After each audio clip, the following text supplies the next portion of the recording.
la bienvenida en nuestros estudios a la socióloga Cecilia Méndez. Ella es una profesora con 30 años de experiencia en la Universidad de Cuenca, socióloga de profesión, candidata a PhD en la Universidad Andina Simón Bolívar, experta en historia latinoamericana, luchadora por los derechos de la mujer. Hoy, desde el pasado domingo, en realidad, viceprefecta elegida en la provincia de La Suay. Le damos la bienvenida, socióloga Méndez. Ante todo, cuéntenos cómo ha tomado usted esta decisión del pueblo de la provincia de La Suay, que para sorpresa de muchos eligió a usted y a Yacu Pérez para representarlos en este importante organismo provincial y regional, diríamos, por su influencia el pasado domingo. Buen día, Ondas Azuayas, y mil gracias por esta entrevista que me permite agradecer por esta radio al pueblo azuayo cuencano por su votación. Y hemos tomado esta elección como un reto muy fuerte, sobre todo de mi parte, porque supone estar al frente, como usted lo manifiesta, de los destinos de la provincia, y lo haremos con toda la responsabilidad que demanda el poder pulsar de cerca las necesidades de la provincia y del pueblo, fundamentalmente campesino rural, que es el ámbito donde se desempeña los consejos provinciales. Cuando Yacu Pérez, hace no mucho tiempo, quizá menos de 3 meses, 2-3 meses, le propuso a usted acompañarle en este binomio para la prefectura y la viceprefectura de La Suay, ¿pensaba efectivamente llegar al sitial en que el voto popular le ha puesto? En Yacu Pérez, como él, sí. Incluso desde la primera vez que nos vimos, me dijo a mí: compañera, vamos a ganar. Nosotros vamos a ganar. Y decía que se había hecho algunos acercamientos a la población y que se arrancaba con un 7% de aceptación para él, que era digamos, un indicador que era aceptable, porque algunos otros arrancaba con ese piso. Es lo que decía. Aunque muchas encuestas, así como hasta el final, le daban otros porcentajes. Yacu Pérez, recordamos, estaba entre los precandidatos a los cuales se les encuestaba y arrojaban cifras que estaban en el orden del 1, no pasaban del 2%. Claro, pero como todos sabemos, la actitud de las encuestadoras ha quedado en entredicho por su condición, en este caso, de comerciantes de una información vital como es los temas electorales, para el forjamiento de la conciencia ciudadana en el marco de fortalecer una democracia. Y eso es lo que es lamentable de todo tipo de encuestadoras en este momento. No creo que haya habido una que haya podido acercarse o acertar a los resultados que se tuvo el domingo. En mi caso personal, yo tuve un proceso desde el momento en que fui candidata hasta los últimos 20 días de la campaña, en los que efectivamente me daba cuenta de que eso era completamente posible. Entonces, así fue el asunto de nuestro. Socióloga Méndez, ¿qué le llevó a tomar la decisión de participar en una contienda electoral y alcanzar una dignidad de carácter público? Usted ha estado vinculada a la organización social, como usted mismo decía, desde los 13 años. Toda su vida fue una de las pioneras de la organización y las bases para crear lo que hoy es el movimiento Pachacútiga aquí en la provincia de La Suay. ¿Qué es lo que de alguna manera le dijo ahora es el momento de participar y de llegar a un cargo público?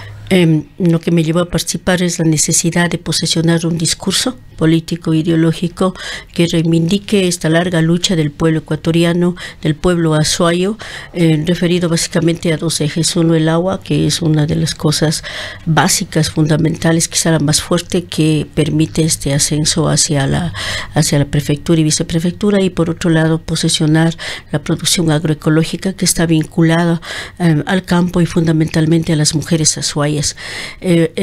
La preocupación por las mujeres ha sido siempre una preocupación permanente, sobre todo porque hemos acompañado sus procesos organizativos a través no solamente de la UNASAI, sino también de la Red de Mujeres de la SUAY, de las mujeres campesinas organizadas en el Frente Genoveva Pañi, recuerdo hace mucho tiempo ya, y el Frente de Mujeres Obreras con las que también trabajé en la Federación de Trabajadores de la SUAY. Entonces había la necesidad de posesionar un discurso diferente en medio de una realidad en la que todo el mundo se deshace de los discursos ideológicos, políticos fundamentalmente, y pensando en que era necesario tener un punto de vista más democrático y también fortalecer la ciudadanía en las mujeres fundamentalmente, en el sector de las mujeres. ¿Qué factores considera usted convencieron al pueblo de la provincia de la SUAY y a la ciudad de Cuenca particularmente? Pues su triunfo está sustentado en una alta votación urbana en Cuenca para que se decida por su opción. Cuando tenían ustedes varios candidatos a quienes enfrentar, entre ellos Esteban Bernal, con la poderosa coalición Igualdad Creo, estaba María Cecilia Alvarado, una política con trayectoria que en acciones de dignidad se separó hace algún tiempo de la prefectura, prácticamente rompiendo con el actual prefecto Paul Carrasco. Aparentemente la situación se iba a definir entre los dos, pero finalmente el voto mayoritario y muy significativo, bordeando un 30%, fue para Yacu Pérez y Cecilia Méndez. Creo yo que son dos factores fundamentalmente. El primero se lo ha dicho ya de manera pública, que es el tema del agua. El tema del agua concitó una preocupación, digamos, es un simbólico muy potente aquí en el Azuay, precisamente porque nuestra realidad azuaya está históricamente conformada en torno a este líquido vital, y eso llevó a que la población de todos los sectores sociales, todos, no solamente los campesinos, no solamente los sectores urbanos, urbanos y suburbanos, sino todas las clases sociales entienden que el agua es un elemento central para la defensa de la vida. Si queremos defender los ecosistemas, si queremos producción agroecológica, si queremos conservar humedales, etcétera, no lo podemos hacer sin el agua. Y esa lucha por el agua no es que tiene, digamos, un tiempo de 2 años, 3 años, tiene detrás 20 años de lucha del pueblo campesino y de sectores urbanos también, que tempranamente han entendido de que el agua es un elemento, una tesis central a defender. Ese es un elemento. Y el otro elemento es ciertamente un cansancio de las figuras, voy a ponerlo entre comillas, patrimoniales de nuestra política, que pensaron que,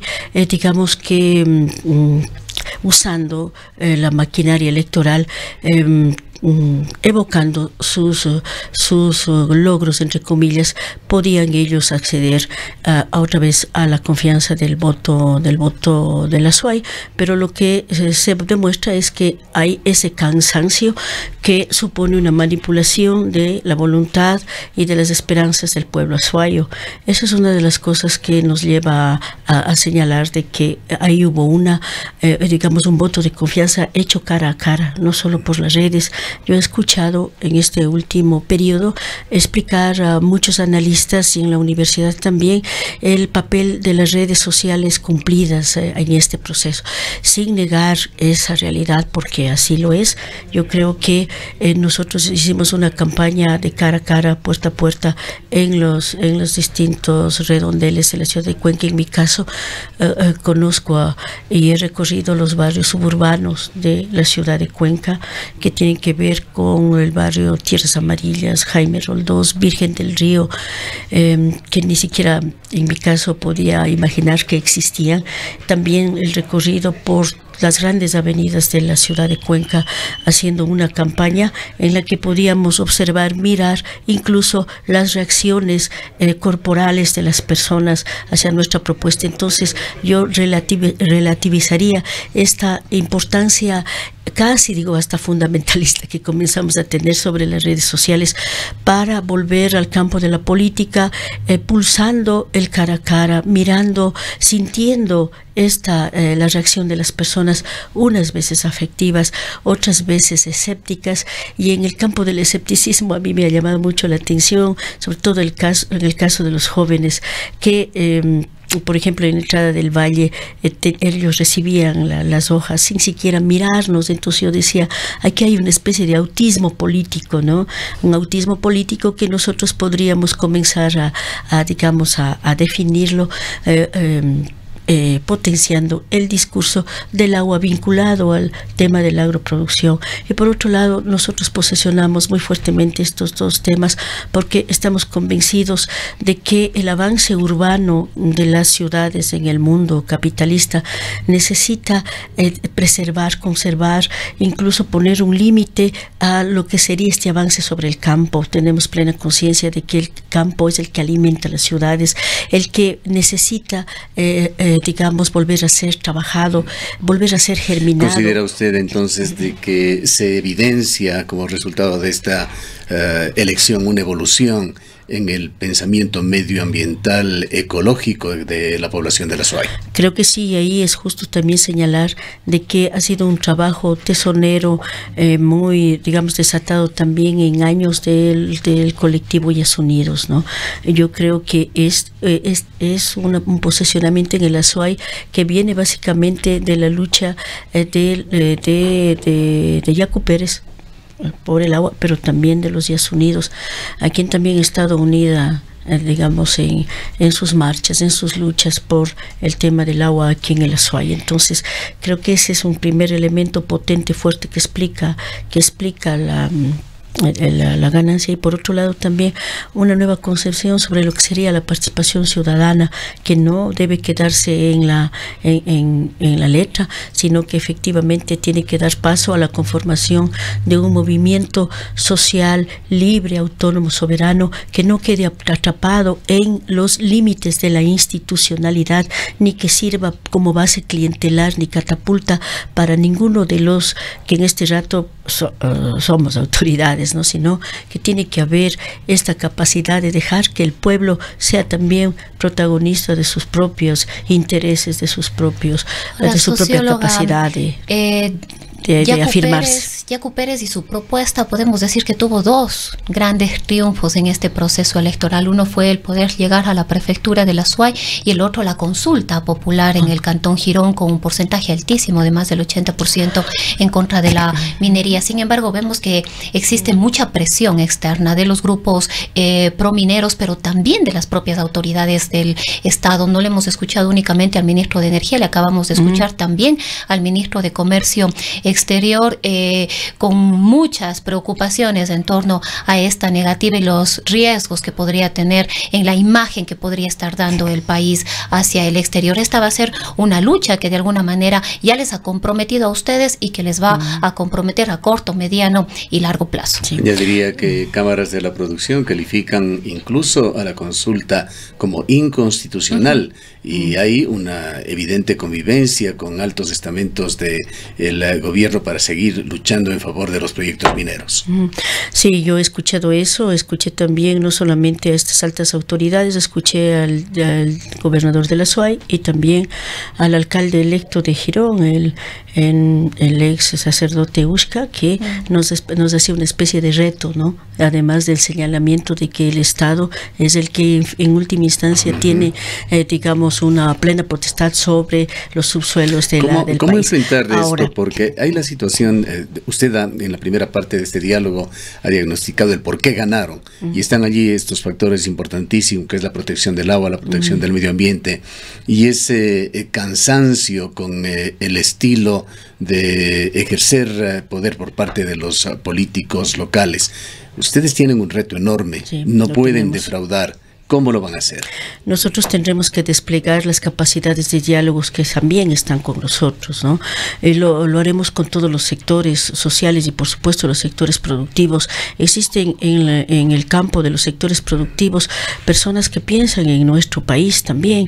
Hay personas que tienen una fuerte concepción sobre lo que supone las pertenencias del Estado y que nos debemos también a la necesidad que tenemos de defender nuestras bases de desarrollo sustentables que nos permitan mantenernos a lo largo del tiempo, porque el tema de la minería es un tema, yo voy a decir, coyuntural a mediano plazo incluso, ¿no? Eso se terminará en la medida en que las grandes transnacionales puedan sacar de nuestros territorios los minerales que se quiera. Si no, podemos observar la historia del África. El África es un continente simplemente que no existe para el desarrollo, sobre todo del capitalismo, porque sobre este gran continente han galopado todas las transnacionales posibles y lo hicieron hasta devastarlos. Nosotros en América Latina y en el Ecuador tenemos la obligación de pensar en nuestro territorio, en nuestras propias capacidades de asentar el desarrollo sobre bases más firmes, y esas bases más firmes estamos convencidos que tiene que ir, por un lado, por esta especie de germinar el campo, volver a los temas, digamos, agrarios ecológicos, y también en la búsqueda de lo que serían las posibilidades industriales que tenemos, así como también nuevas formas de, digamos, de generar desarrollo que tienen que ver con el turismo. Nosotros no hemos sido capaces de explotar todas estas, no de explotar, sino de poner en valor todas nuestras bellezas naturales, nuestra propia historia, que nos posibilitaría tener una fuente de ingresos estables y permanentes. Por otro lado, en el caso de la SUAY, nosotros pensamos que tenemos que volver a exigirle al Estado la erogación para nuestra provincia de acuerdo a lo que tributamos en el SRI para el Estado, y en ese sentido hemos de traer otra vez una discusión respecto de los temas de descentralización que están solamente en letra muerta y mal interpretado y en las leyes secundarias del Estado ecuatoriano creadas por el régimen correísta. ¿Cómo esperan en este tema, que es muy importante, reemplazar la falta de ingreso que van a tener por dar de baja la tasa solidaria? ¿Cómo van a financiar a las juntas parroquiales en las labores, entiendo que fundamentalmente de mantenimiento vial, que realizaban con esos fondos? Sí. A mí me parece que eso fue una de las cosas que no logramos mirarlo muy bien, pero me parece que va a ser difícil que nosotros podamos implementarlo, porque estamos sujetos a las decisiones de la Cámara, ¿no? De la Cámara Provincial, y ahí nos parece que hay que ver cómo se decanta esta situación, pero para nosotros es una obligación cumplir con ese. Jaco Pérez, en cuanto ganaron las elecciones, ratificó en estos micrófonos que efectivamente cumplirán con ese tema. Se cumplirá.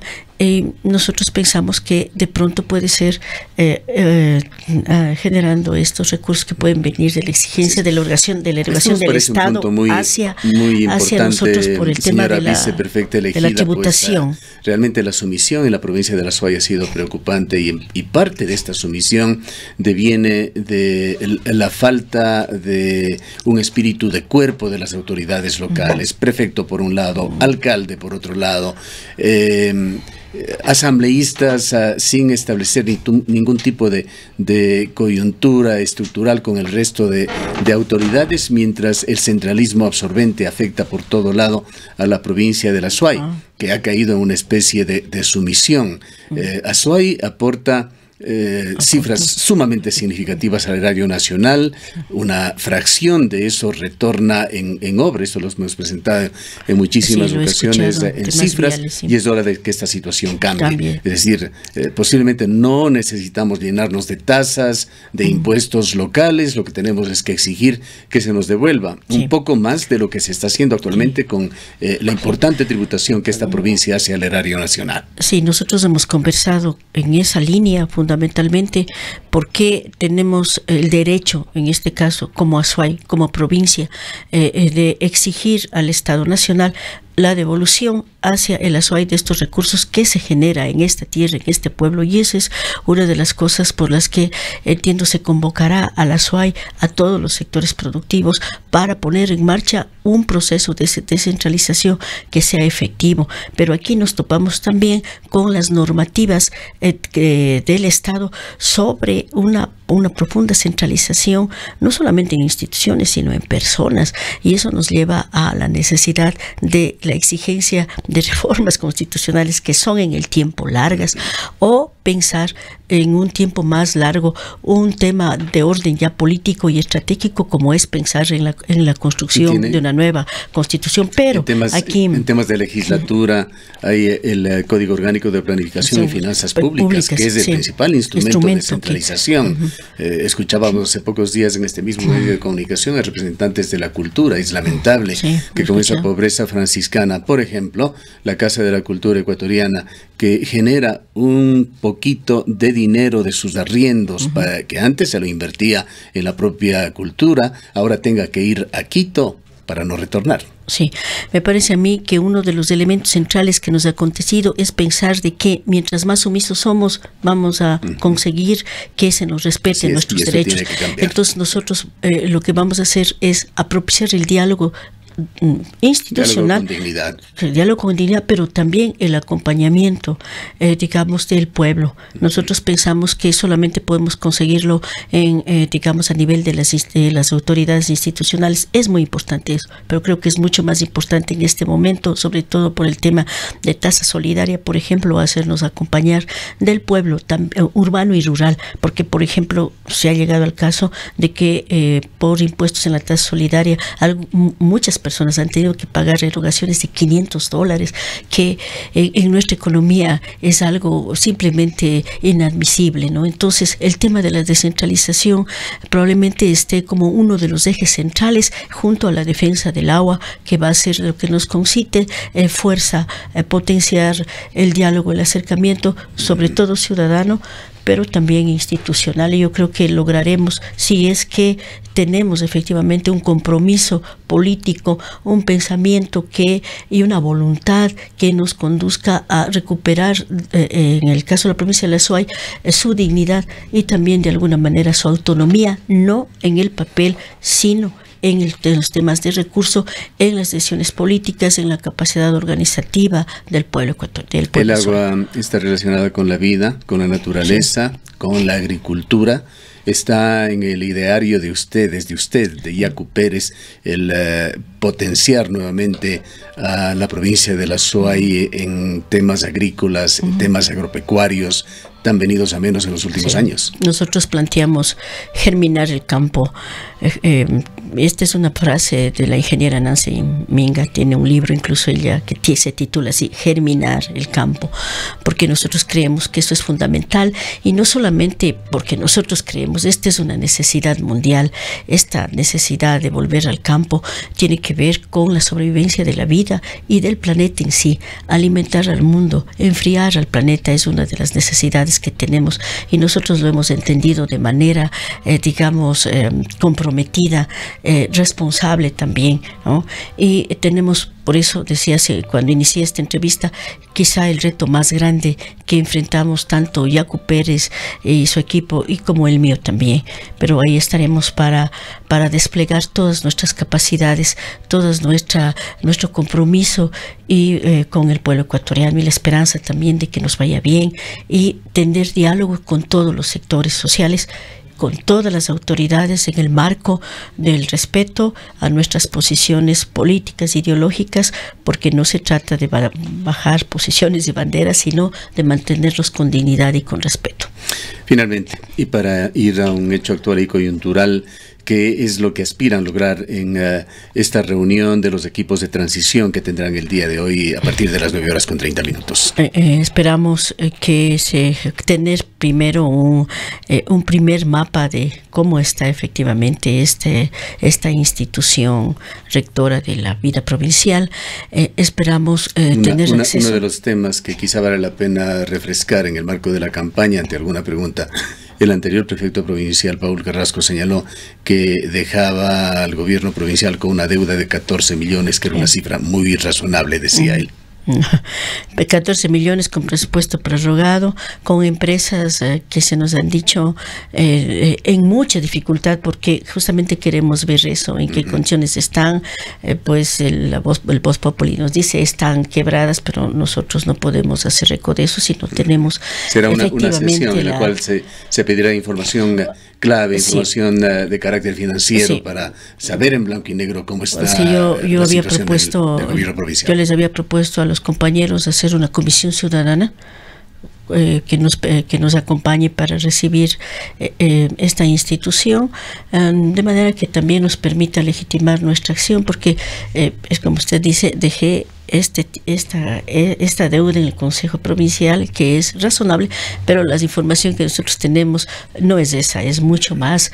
Además pero no lo podemos decir porque tenemos que tener los documentos que así lo acrediten, y por eso para mí resultaba importante recibirlo también con la ciudadanía, porque creo que nosotros queremos hacer una administración de cara a la ciudadanía para impulsar también el fortalecimiento de la denominada y famosa participación ciudadana, pero en los hechos. Pregunta final, socióloga Méndez. Nadie creo que dude de la capacidad como activista de Yacu Pérez, también de su persona, de esa labor consistente que han venido desarrollando a lo largo de los años.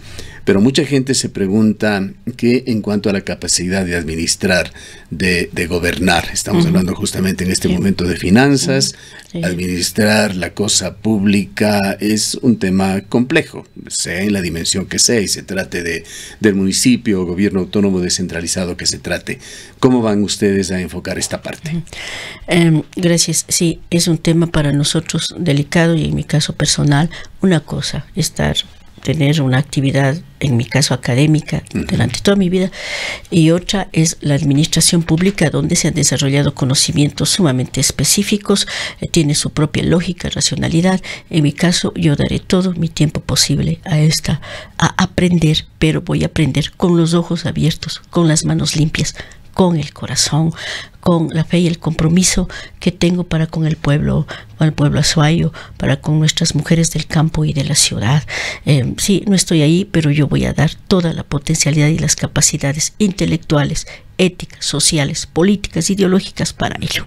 Habrá por supuesto también profesionales y de muy alta gama que existen en la ciudad de Cuenca, en la provincia de La Suay, que con compromiso social estarán dispuestos a ayudarles. Sí, hemos recibido ya, y sí, todas las personas que tengan una trayectoria ética en un momento coyuntural donde lo miramos al Estado como el espacio donde uno debe en este rato decir ahora o nunca, porque así está la situación, y pensar que ahí es el espacio de un bienestar económico, de adquirir prestigio personal, etcétera. Nos parece que buscaremos a las personas que, poniendo en paréntesis lo que acabo de señalar, pudieran pensar en el Azuay, amar a la Azuay. Yo creo que eso es uno de los retos que tenemos, y en mi caso personal eso es lo que yo puedo decir. Estoy dispuesta a aprender, lo haré rápido porque tengo todas las capacidades intelectuales, políticas, ideológicas también, siempre en diálogo con la ciudad de Cuenca y la provincia de La Suay. Yo no voy a ser la prefecta que me quede en la oficina, seré la prefecta que vaya al campo en busca de estos sectores que nos han elegido y a los que también nos debemos en primera instancia. Gracias por su presencia. Como habíamos señalado hoy, a partir de las 9:30, los equipos de transición de la anterior y de la actual administración del gobierno provincial se reunirán para iniciar ya con el cambio en la prefectura provincial de La Suay. La socióloga Cecilia Méndez es la vicepresidenta elegida en la provincia de La Suay, es una distinguida profesora e investigadora universitaria.